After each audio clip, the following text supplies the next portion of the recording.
Los retos de la lectura en la era de Internet. Guillermo Cárdenas Guzmán.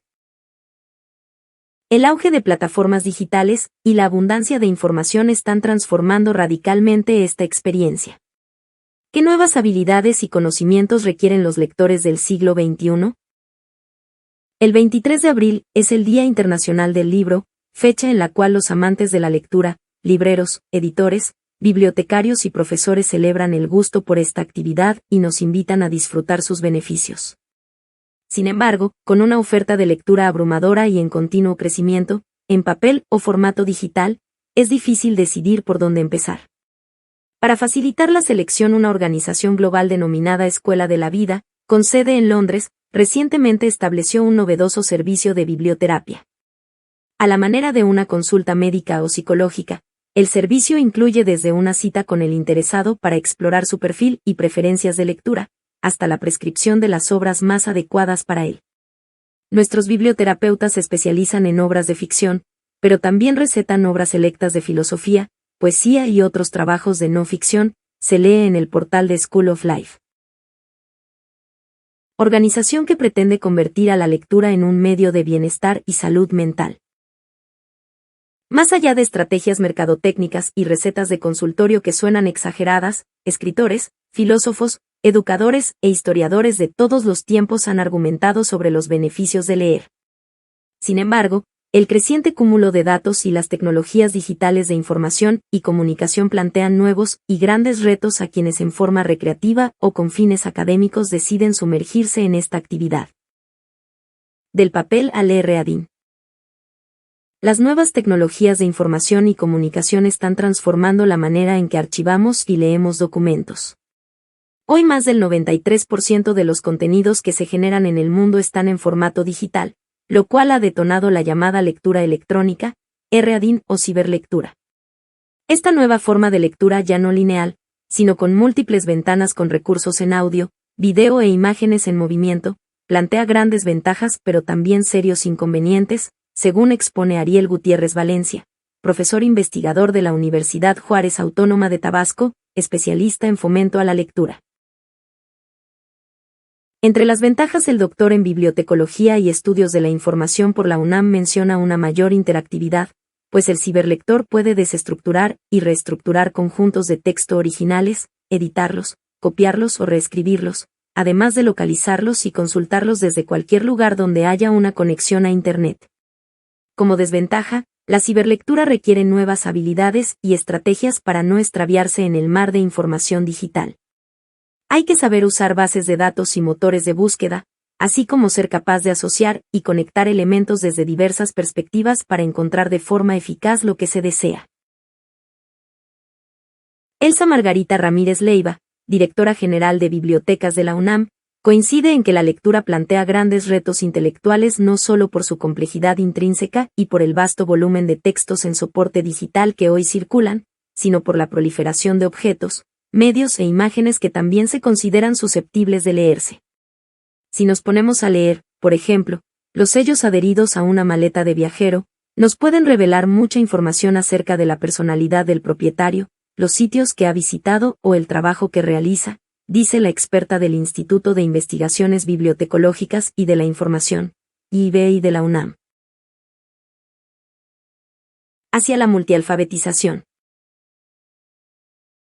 Hoy existe una diversificación tan grande en los materiales de lectura, y las plataformas digitales han extendido tanto el rango de posibilidades, que muchos especialistas ya no hablan de alfabetización, sino que utilizan el concepto más extenso de multialfabetización para abarcar las nuevas necesidades. En el caso de los textos digitales, añade Elsa Ramírez, la lectura ya no se hace de manera lineal de principio a fin, como regularmente sucede con los libros tradicionales, que nos trazan la ruta, aunque hay casos excepcionales, como la novela Rayuela, de Julio Cortázar, que se puede leer en desorden. En cambio, en un hipertexto el lector tiene que controlar las secuencias y vincular intelectualmente los contenidos. Pero además de relacionar diferentes lenguajes y contextos y construir un mapa mental para ordenar los contenidos, el lector digital se enfrenta al reto de manejar diferentes programas informáticos. Gutiérrez Valencia menciona que diversos estudios, primero bibliotecológicos, y luego lingüísticos, neurológicos y sociológicos han dado cuenta de estos nuevos requerimientos para ser un buen lector en fuentes digitales. Uno de los primeros fue publicado por la investigadora estadounidense Yuriko Hiro en 2003 con el título Lectura de comprensión en Internet. Más recientemente, Giovanni Sartori propuso la tesis de que la comunicación por medios audiovisuales está propiciando un nuevo tipo de ser humano, Homo videns, en cuya formación resulta más importante la imagen que la representación simbólica mediante palabras. Esto, según el politólogo italiano fallecido en 2017, afectaría la capacidad de abstracción y entendimiento.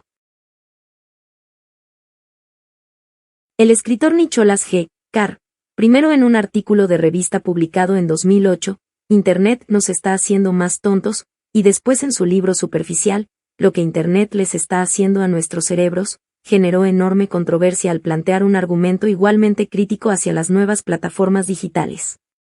Carr alega que los formatos de lectura impuestos por estas tecnologías, en las que predominan los multimedios y el multitasking, múltiples actividades a la vez, están afectando la capacidad de concentración y entendimiento que antes exigía un texto impreso, y con ello minando los cimientos de la cultura que durante siglos se construyó a partir de la invención de Gutenberg. No es tan fácil leer en formato digital, pues se trata de una lectura no lineal que lleva de un texto a otro. Por ello corremos el riesgo de perder la brújula ante este gran volumen de información, reconoce el profesor Ariel Gutiérrez. El reto, más que la dificultad, está entonces en que los ciudadanos comiencen a trabajar para desarrollar estas capacidades, afirma el también director del Centro de Información Académica de la Universidad Olmeca. ¿Cuánto se lee en México? Elsa Ramírez, directora general de Bibliotecas de la UNAM, explica que hay dos tipos de estudios sobre lectura: los cuantitativos, como las encuestas, para indagar quién lee, cuánto y dónde, y los cualitativos, como el Programa Internacional para la Evaluación de Estudiantes, PISA, que realiza la Organización para la Cooperación y el Desarrollo Económico cada 3 años. En el reporte de 2015 de dicha prueba, que evalúa el desempeño académico en ciencia, matemáticas y lectura, los estudiantes mexicanos salieron mal librados, pues su calificación en el último rubro, 423 puntos, los colocó debajo del promedio de los países evaluados, 493 puntos, y en un nivel similar al de Bulgaria, Colombia y Trinidad y Tobago. En las 3 áreas evaluadas, menos del 1% alcanzaron niveles de excelencia. La Encuesta Nacional de Lectura 2015, que realizó el Consejo Nacional para la Cultura y las Artes, hoy Secretaría de Cultura, en personas mayores de 12 años encontró que los mexicanos leemos en promedio 5.3 libros al año. De ese total, 3.5% son leídos por gusto, lectura recreativa, y 1.8% por requerimiento laboral o escolar. Registros diferentes. Otro gran reto para los lectores en formato digital es la comprensión y la construcción de memoria a largo plazo, pues diversos estudios psicológicos y neurológicos han concluido que resulta más fácil evocar el contenido de un texto cuando se lee en papel, afirma María del Carmen Castro González. Como el registro que hace el cerebro es diferente en ambos formatos, cuesta más trabajo la comprensión de lectura en pantallas digitales en comparación a cuando se hace en un soporte físico, precisa la colaboradora de investigación del Laboratorio de Sueño de la Facultad de Psicología de la UNAM. Las primeras descripciones de las regiones cerebrales involucradas en el procesamiento del lenguaje se remontan a los estudios anatómicos del médico y antropólogo francés Paul-Pierre Broca y el neuropsiquiatra alemán Karl Wernicke a finales del siglo XIX. Sin embargo, los primeros enfocados en evaluar la comprensión de lectura fueron desarrollados por psicólogos educativos como Edmund Berkel en el siglo pasado. En las décadas más recientes, las tecnologías para visualizar el cerebro en vivo han hecho posible identificar qué áreas de ese órgano se activan durante la lectura, e incluso hay autores que a partir de estas observaciones postulan que hay un circuito neuronal especializado en leer, según refiere María del Carmen Castro. Por ejemplo, los estudios neurológicos realizados en 2011 por Raymond Mar en la Universidad York, Toronto, Canadá, con apoyo en equipos de resonancia magnética funcional detectaron varias áreas y estructuras cerebrales que se activan en forma bilateral, en ambos hemisferios, durante la lectura. Estas abarcan desde regiones frontales y temporales localizadas en la corteza cerebral hasta otras más profundas involucradas con el procesamiento de emociones. La especialista de la Facultad de Psicología explica que si bien se han observado funciones especializadas en los hemisferios cerebrales, en el caso de la lectura no existe tal lateralización. Al ejercitarla participan zonas de todo el cerebro. La lectura es un proceso bilateral. El hemisferio izquierdo está especializado en el lenguaje y permite manejar la lógica y la sintaxis, pero en el derecho residen las zonas que procesan la prosodia, la acentuación y el ritmo con el que leemos un texto, dice la maestra Castro González. Activación cerebral. En un estudio apoyado con equipos de resonancia magnética funcional para escanear el cerebro de voluntarios al momento de leer, el investigador Raymond Admar, de la Universidad de York, Toronto, encontró que se activan diversas regiones en ambos hemisferios cerebrales, izquierdo y derecho, tanto de la corteza cerebral como del sistema límbico. Es decir, la lectura constituye una experiencia integral que incluye capacidades lógico-analíticas y detona respuestas emocionales. Regiones orbitofrontales controlan los movimientos oculares que hacemos al seguir un texto con la mirada. Áreas motrices se activan aunque no pretendamos realizar las acciones descritas en la lectura, basta con imaginar que lo hacemos. Regiones temporales se localizan junto a las áreas de Broca y de Wernicke, son esenciales para procesar la lectura y escritura. Área de Broca situada en el lóbulo frontal del hemisferio izquierdo. Involucrada en la producción del lenguaje. Área de Wernicke, localizada entre los lóbulos parietal y temporal. Implicada en funciones de comprensión del lenguaje. Área visual en el lóbulo occipital. Asterisco giro temporal medial izquierdo. Asterisco giro frontal inferior izquierdo. Debajo de la corteza cerebral, amígdala, es el núcleo de control de las emociones y sentimientos. Hipocampo, participa en la memoria y recuperación de experiencias previamente almacenadas en nuestro cerebro. Experiencia placentera. Independientemente de la plataforma, las evidencias corroboran lo que desde hace siglos sostienen escritores, educadores y promotores. Leer es una experiencia completa, compleja y en muchas ocasiones, sobre todo cuando se practica con fines estéticos, altamente placentera. El hecho de que al leer se estimulen tantas áreas cerebrales, entre ellas las que participan en las respuestas emocionales, como el hipocampo y la amígdala, conduce a experiencias que trascienden la mera decodificación e interpretación de las líneas de un texto, sostiene María del Carmen Castro.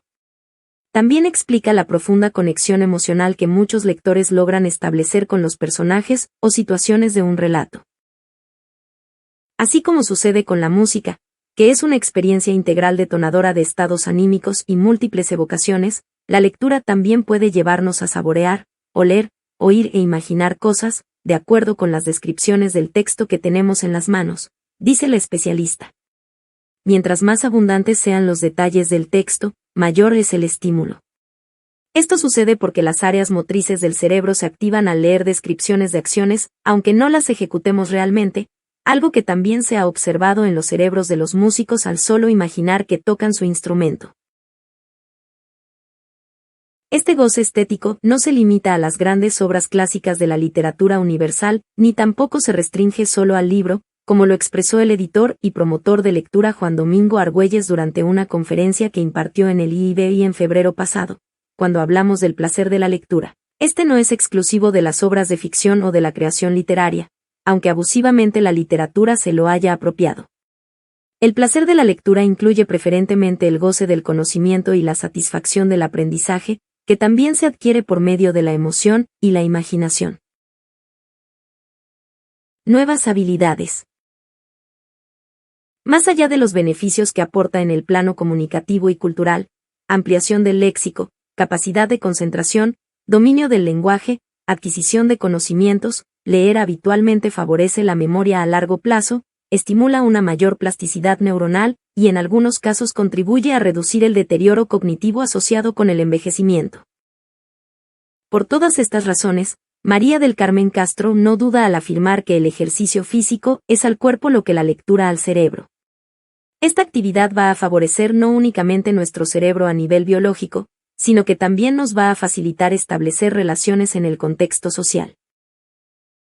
Pero, ¿cómo forjar nuevos lectores ante los retos mencionados y en el contexto de un país como México, en el que hay tantas carencias en este rubro? Elsa Ramírez Leiva propone, no menospreciar la lectura recreativa así como fortalecer la labor que ya realizan las bibliotecas, apoyando al usuario para que desarrolle habilidades que le permitan identificar qué materiales necesita y lograr una comprensión adecuada. Ariel Gutiérrez Valencia considera que no es suficiente con comprarle una tableta o celular al joven, ya que por sí solo no logrará aprovechar todo el potencial de las tecnologías digitales. Es preciso que los padres en casa y los maestros en las escuelas lo conduzcan hacia una buena distribución de su tiempo entre actividades recreativas y lecturas académicas. El investigador de la Universidad de Tabasco basa estas propuestas en un estudio que hizo con más de 5.000 estudiantes de universidades públicas y privadas en dicha entidad, en el cual los participantes contestaron una encuesta para autoevaluar qué tan preparados estaban en el aprovechamiento de las tecnologías digitales para mejorar sus capacidades académicas. El 90% de los alumnos respondió que es diferente usar las tecnologías digitales para entrar a las redes sociales que para resolver trabajos académicos. Este mismo porcentaje reconoció la necesidad de tener programas y estrategias, así como el acompañamiento de los profesores para aprender a aprovechar dichas herramientas.